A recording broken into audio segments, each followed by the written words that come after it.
In one small apartment in Japan, a man kept the remains of 9 people, and he kept right on living in the room beside them.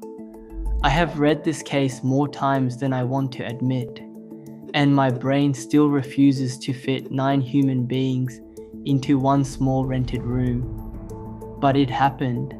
Every one of those 9 walked in there alive. Not one of them walked back out. And honestly, the room is not even the part that keeps me up. It is what people did afterward. Because when a place like this shows up in Japan, the neighbors do not panic the way you would expect. They have a system. They will not rent it. They walk their kids the long way around it. They put it on a map, a real map you can open on your phone right now. So nobody wanders in and signs a lease without knowing. Think about that for a second. A country is so used to this that it built the map. So that is what we are doing today. 7 houses, 7 killers. And almost every single one of them is still standing right now with a door, an address, and in a couple of cases a fresh coat of paint straight over the top. You could walk past one this year and smile at it. So let me show you. There is a killing room with a bar still open 3 floors below it. There is an apartment a court tried to sell and could not give away for 1 single yen. And there is that flat, the one with the 9, where the neighbors knew all of it and only asked the landlord to drop the rent. Count them down with me. By the end, you are going to understand the one idea holding every one of these doors open. Number 7. Okay, picture this. Tonight, in a 5-story building down in Kitakyushu, on the southern island of Kyushu, there is a bar open on the ground floor. Glasses out, people laughing, a completely normal night. Now look up 3 floors. There is an apartment up there that has sat empty for years, and once you know why, you cannot look at it the same way again. The man was Futoshi Matsunaga. Between the mid-1990s and 2002, working out of that unit with a woman named Junko Ogata, whom he had completely under his control, he killed 7 people. And this is where I have to slow right down, because the how of this one is not like anything else on the list. He barely used his own hands. His weapon was control. He would take a whole family, move them in, cut them off from the world, and then, using hunger and fear and pain, he turned them against each other until the family members themselves were forced to carry out the worst of it, even on their own relatives. And I want you to sit with that because there is no knife to point at here. The weapon was other people. By the time anyone found out, the bodies had been disposed of so completely that investigators recovered no full remains at all. 7 people, almost nothing left to bury. And you know the only reason it ever came to light? One girl, 15 years old, held inside that building. She got out, she walked into a police station, and she ended it. Matsunaga is still on death row. Ogata got life, once a court accepted that she too had been broken down by him. A journalist went back to that block not long ago. The tower still stands, so does a second building nearby that was part of it. The murder apartment stays empty, but that snack bar downstairs never closed, still pouring drinks under the same roof most nights of the week. And I keep asking myself how you sit and drink a beer under a room like that. The honest answer is one Japanese idea, and it runs this entire video. Let me tell you what it is. So this is what I mean. That bar, still open under a room where 7 people died, is not some fluke. It is a whole system, and once you can see it, you cannot switch it back off. If that is the kind of hidden Japan you are here for, the layer sitting right under the postcard, do me a favor and subscribe, because digging into exactly this is the only thing this channel does. Alright, The system even has a name, jiko bukken. Roughly, it means an accident property, a home where somebody died in a way that would make you pause at the door. By law, an estate agent has to tell you before you sign. Although, and this is the loophole that gets me, for a rental that duty to warn can quietly expire after about 3 years. 3 years, and the room is allowed to forget. But then there is that map I mentioned, run by one man since 2005, and it marks every one of these addresses with a little flame. And a flame, unlike the law, never expires. It just sits there forever. Number 6, right, this one I need you to really see. A dog kennel just outside Kumagaya, a little north of Tokyo. Small, slightly shabby business, run by a friendly guy who loved animals. That is what the neighbors saw. That is what his customers saw. His name was Jen Sikin. He sold dogs. And in 1993 he killed 4 of the people who trusted him, mostly over money. And this is the part I keep getting stuck on. He did not force anything. He handed them something, told them it was good for their health, and they took it, willingly, from a man they liked. I do not fully know why that hits me harder than a struggle would, but it does. And honestly, the killing is not even what Sekin is remembered for in Japan. It is one sentence. He told his accomplice the goal was to, and I am quoting the man, make the body transparent. Say that to yourself. Make the body transparent. Leave nothing, no body, no case, no name for anyone to come chasing. And the worst part is he very nearly managed it. The remains were taken up to a mountain hut in Gunma, broken down, burned, and scattered toward the Tone River. Not one victim was ever recovered whole. It is the coldest piece of engineering on this whole list. A man treating people like a stain he could dissolve. Sekine was sentenced to death, and he died in custody in 2017, still waiting. His accomplice is still on death row, still saying she is innocent. And the kennel? It never quite went away. Japan has this whole subculture of people who explore ruins, haikyo they call it, the hunting of abandoned places, and they have tracked this site for years. Last anyone reported, it is half collapsed. Part of it turned into a storage yard, random vehicles parked on the ground where the kennel used to run. A place built to make people vanish, quietly vanishing itself. I felt a little flicker of justice in that. Then I remembered why the ground is empty, and it went away. The next one is not a ruin at all. The next one, you can book a room in tonight. Number 5. Palm trees in a row. White towers along the water. The kind of resort you would save up a whole year to stay in. That is Zushi Marina on the coast south of Tokyo. And it is still there, still open, still honestly lovely.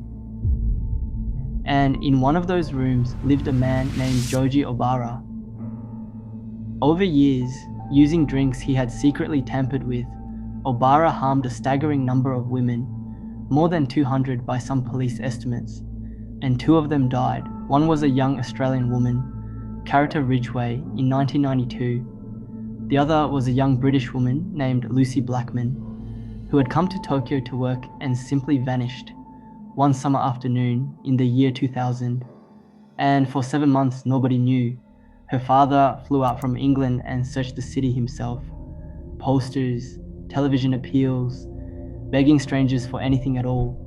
I cannot imagine those 7 months, and I am not going to sit here and pretend I can. The answer, when it finally came, 223 days later, was found near another property Obara owned, a seaside place called Blue Sea Aburatsubo, in a cave along the shore below it. And I am going to stop right there on the detail. I want you to notice that I am choosing to stop, because her father spent the rest of his life carrying this, and that family deserves better than me turning their worst day into a scene for a countdown. Obara got a life sentence. Now, here is what I cannot shake. Both buildings are just ordinary again. Zushi Marina takes holiday bookings tonight, kids splashing in the water under his old window, and a unit in the Blue Sea building, the one tied to all of this, has turned up in normal property listings, priced like any other little flat by the sea.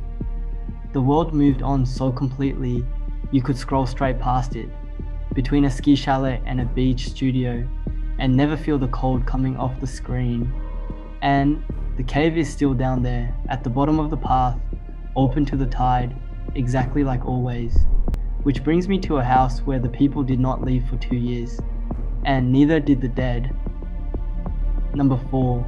A woman is kneeling on the floor of a house in Fukushima, and all around her are people who believe, completely, that she can pull the evil right out of them.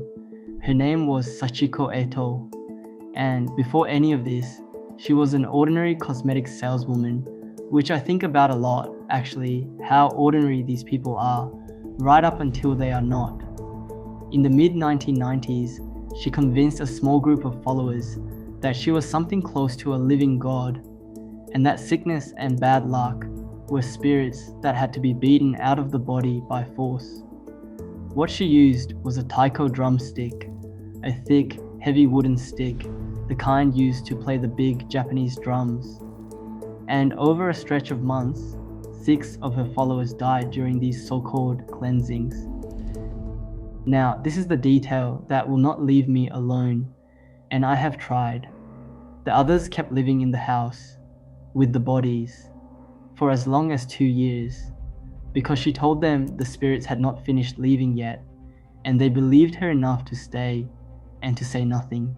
When it was finally discovered, in the summer of 1995, that is what investigators walked into.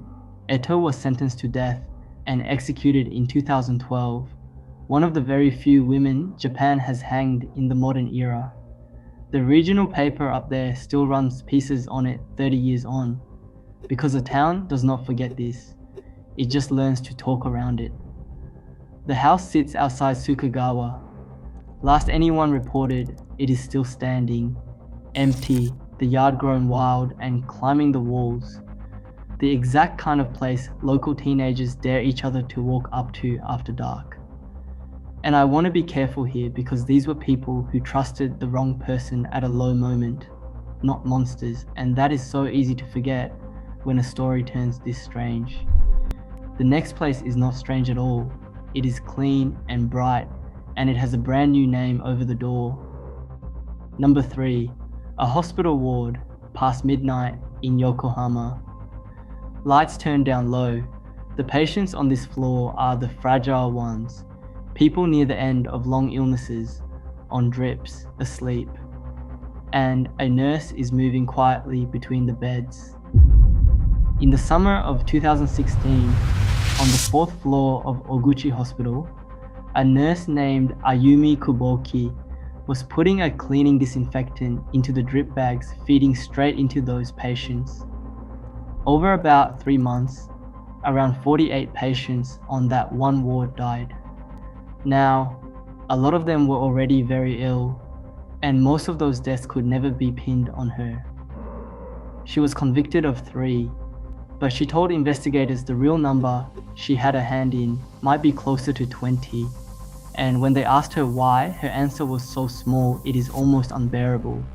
She picked patients who seemed likely to pass on somebody else's shift, because she did not want to be the nurse on duty who had to explain a death to the family. That is it. That is the whole reason. And I have to be honest with you, I have read a lot of these cases for this channel. Probably more than is good for me. And that flat little sentence did something the big theatrical killers never do. There is no drama in it at all. Just a person deciding other people were an inconvenience to be timed. Kuboki got life. And the hospital did the thing Japanese institutions so often do with a wound like this. It changed its name, took a word that means a fresh start, put it over the door, went quiet for a couple of years, and then right in the middle of the pandemic, that same building reopened as a hospital, treating the sick once again. New name, new purpose, same walls, same fourth floor, same corridor she walked.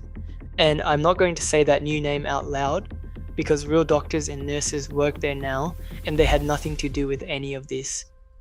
But it is open today, taking patients, which is somehow harder to sit with than if they had simply torn it down. The next one, though, they tried to sell, and a court could not give it away.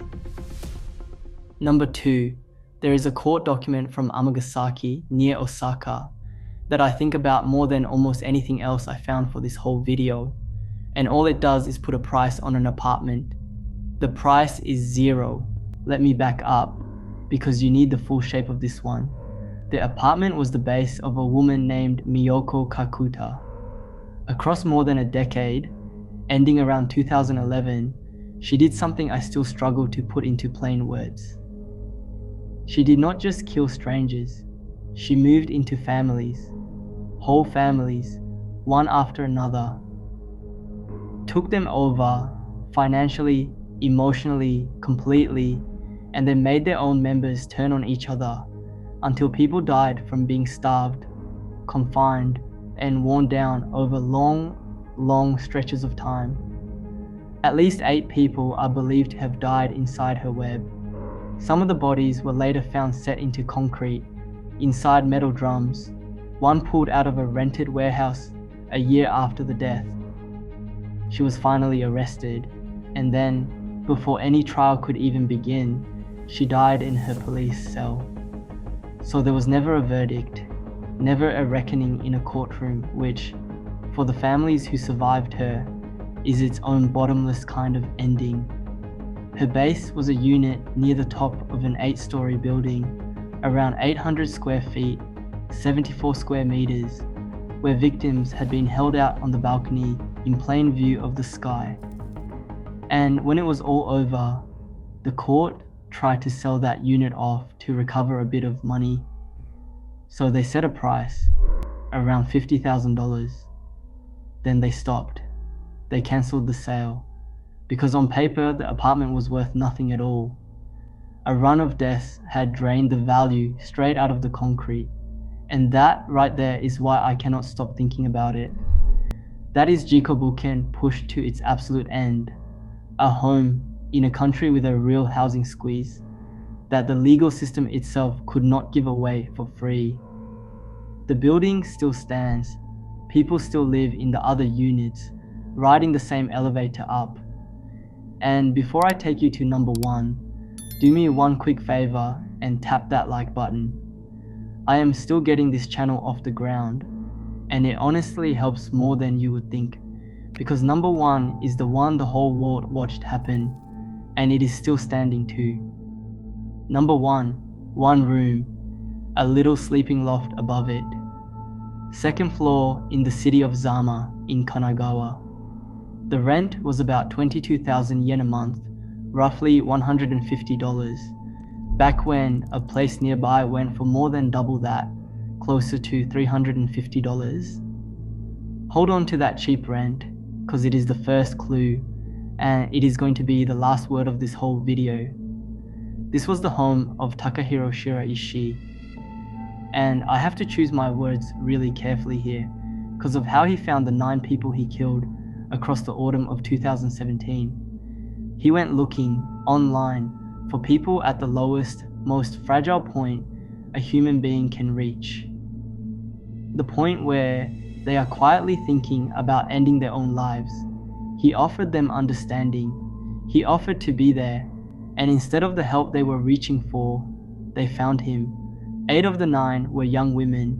Several were still in their teens, and I am not going to walk you through what happened in that room, partly because the platform I am on would not allow it, but mostly because it is simply the right thing to do, and I know some of you watching this have stood near that same low point yourselves.